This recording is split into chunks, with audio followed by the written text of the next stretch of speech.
Hello everyone and welcome. Thank you for tuning in. Peace be to you, my friends. Here's what they don't tell you about Ascension and the fifth dimension. At the beginning part of ascending, of transitioning from the third dimension and moving upwards, it's a tough process. The time it takes to ascend will depend on the person. But usually, in most cases, there's a lot of confusion. We don't know what's happening. We don't understand.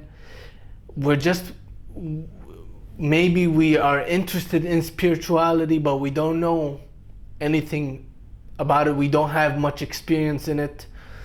But as we grow, as time passes by, we gain more experience, spiritual experiences.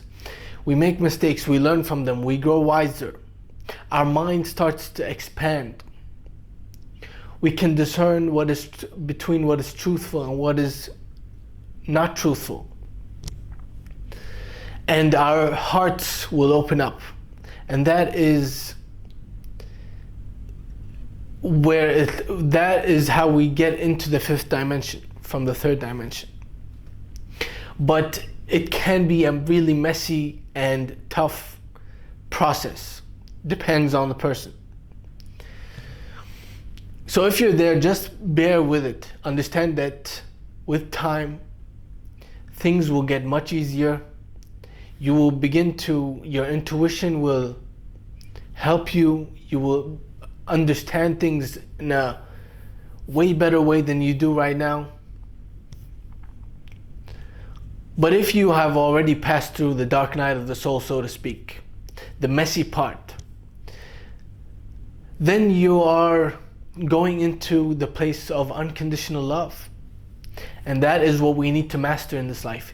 And here's what they don't tell you about the fifth dimension. The main focus people focus on usually when it comes to the fifth dimension is manifestation. That you can manifest anything you want instantaneously.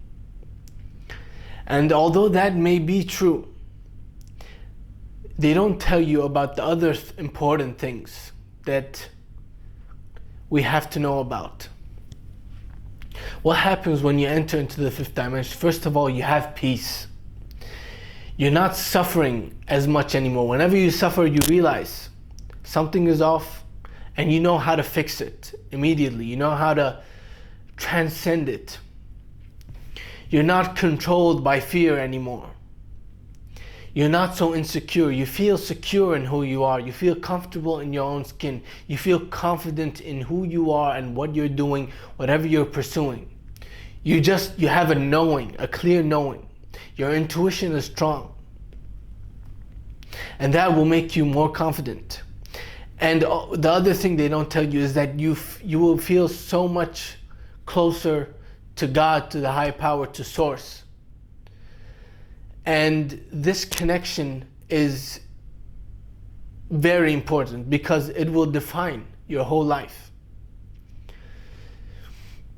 And this isn't a connection where you feel that God, the higher power source, is distant from you. You feel that God lives within you. And that is the start of awakening, and the end of awakening is resting in peace, knowing that everything will be taken care of, and that God is not distant from you,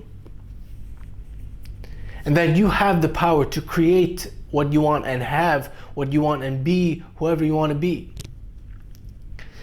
And here's another thing. You feel empowered in the fifth dimension. You feel empowered to be who you are. You're not trying to be somebody else. You're not trying to become something that other people expect of you just to please them. You're not trying to please people. You're not so consumed by their opinions. You understand what is a distraction and what you should focus on. So you don't let people's opinions distract you from your dream, from your mission, from your aims and goals and your purpose. And here's another thing. You feel you have purpose in the fifth dimension, where once in the third dimension you feel so lost, confused, aimless.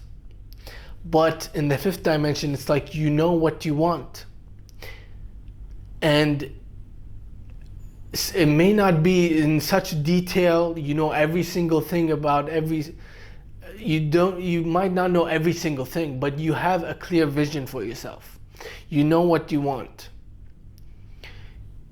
And you pursue what you want. You do what is needed to be done to get that.